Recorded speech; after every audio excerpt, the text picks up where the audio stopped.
पूरे शरीर में जितनी भी एनर्जी है उसमें से 20% एनर्जी कम से कम ब्रेन को तो चाहिए ही चाहिए, ताकि वो इन्फॉर्मेशन को प्रोसेस करके आगे आउटपुट दे सके, जिससे हम कोई भी काम कर सकें, मोटर मूवमेंट। और ये एनर्जी आती कहाँ से है? जो भी हम खाएंगे वो पहले ब्लड में जाएगा, ब्लड से फिर ये ग्लूकोज, प्रोटीन और लिपिड वगैरह ये सब टिश्यू में जाएंगे, और जब हम सांस लेते हैं तो साथ में ही ऑक्सीजन पहले रेड ब्लड से बाइंड होकर पूरे शरीर भर में फैलेंगे। ब्रेन को भी एनर्जी ब्लड सप्लाई से ही मिलती है, ब्लड में ग्लूकोज होता है और ऑक्सीजन होता है। ये सब जब ब्रेन टिश्यू को डिलीवर होगा तो ही ब्रेन एनर्जी बना पाता है।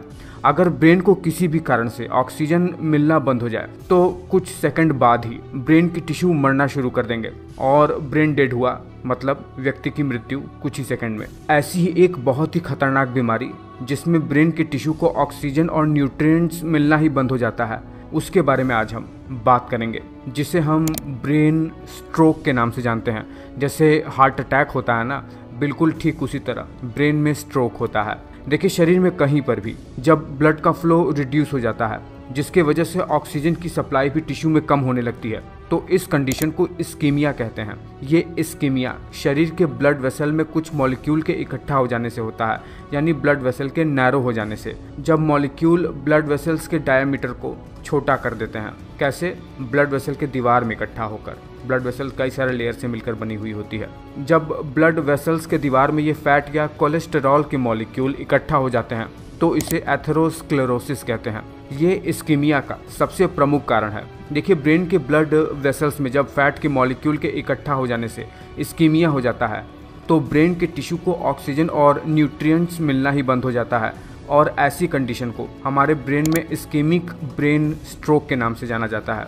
और अगर ब्रेन के ब्लड वेसल्स में जमा हुआ ये फैट के मॉलिक्यूल जब ब्लड वेसल के अंदरूनी दीवार को ही तोड़कर फटकर बाहर निकल जाते हैं तो इनके ऊपर दरअसल प्लेटलेट्स जाकर चिपकने लगते हैं, जिसे थ्रोम्बोसाइट भी कहते हैं। और जब ये इस पर चिपकते रहते हैं तो ये ब्लड वेसल्स के डायमीटर को कुछ सेकंड में ही पूरी तरीके से ब्लॉक कर देते हैं, जिससे ब्लड की सप्लाई आगे की टिश्यू में बंद हो जाती है और ब्रेन की टिश्यू विद इन मिनट में ही मरना शुरू हो जाती है और व्यक्ति की मौत हो जाती है। ये सबसे ज़्यादा खतरनाक कंडीशन है। इसे थ्रोम्बोटिक इस्कीमिक स्ट्रोक कहते हैं। वही जब शरीर के किसी दूसरे स्थान से क्लॉट हुआ ब्लड जब ब्रेन के आसपास या ब्रेन के ब्लड वेसल्स में आकर जमा हो जाते हैं और ब्लड वेसल्स को ब्लॉक कर देते हैं तो इसे एम्बोलिक इस्कीमिक स्ट्रोक कहते हैं। वही एक इस्कीमिक स्ट्रोक ऐसा भी होता है जिसमें ब्लड क्लॉट तो होता है ब्रेन के ब्लड वेसल्स में, लेकिन वो तुरंत ही कुछ मिनट बाद ही साफ भी हो जाता है और ये ब्रेन में कोई परमानेंट डैमेज नहीं छोड़ता है। इसे ट्रांजिएंट इस्कीमिक स्ट्रोक कहते हैं। हाँ, आगे चलकर इसका असर शायद देखने को मिल सकता है, आगे ये और भी ब्रेन स्ट्रोक का कारण बन सकता है। अभी तक हमने इस्कीमिक ब्रेन स्ट्रोक के बारे में जान लिया। इस्कीमिक में ही ये कई सारे ब्रेन स्ट्रोक के प्रकार थे। अब दूसरे प्रकार के ब्रेन स्ट्रोक के बारे में समझते हैं, जिसे कहते हैं हेमोरेजिक ब्रेन स्ट्रोक। इसमें क्या होता है? इसमें ब्रेन को ब्लड सप्लाई करने वाली ब्लड आर्टरी दरअसल बर्स्ट होकर यानी फटकर ब्रेन के अंदर ही ब्लीडिंग करना शुरू कर देती है। अगर ब्रेन और ब्रेन के ऊपर जो कवरिंग है मेनिंजेस, उसके बीच में अगर ब्लड वेसल्स बर्स्ट हो जाती है तो कवरिंग की स्वेलिंग हो जाने के कारण से यहाँ पर ब्रेन सेल पर दबाव पड़ता है और ब्रेन सेल मरना शुरू हो जाती है। इसे सब एरेक्नॉइड हेमोरेज कहते हैं। वहीं अगर ब्लीडिंग ब्रेन के टिश्यू के बीच में ही कहीं हो रही है तो इसे इंट्रा सेरेब्रल हेमोरेज कहते हैं। इसमें भी ब्लीडिंग की वजह से ब्रेन सेल डेड होने लगती है और व्यक्ति की मृत्यु हो जाती है।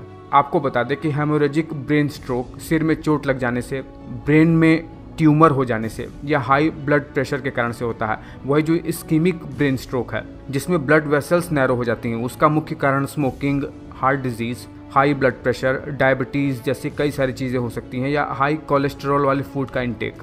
अब अगर किसी को ब्रेन स्ट्रोक हो रहा है तो इसका सिम्टम्स क्या क्या होगा? वैसे तो ये बहुत ज़्यादा खतरनाक बीमारी है। अगर किसी को भी ब्रेन स्ट्रोक हो रहा है तो विद इन कुछ मिनट के अंदर ही व्यक्ति मर जाता है।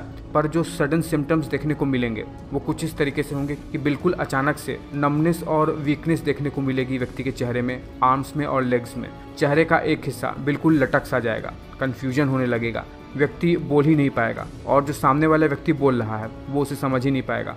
व्यक्ति तुरंत वहीं पर बेहोश होकर गिर जाएगा। अगर आप ऐसे किसी भी व्यक्ति को देखें, बिना झिझक तुरंत हॉस्पिटल में फ़ोन लगाइए, एम्बुलेंस को बुलाइए।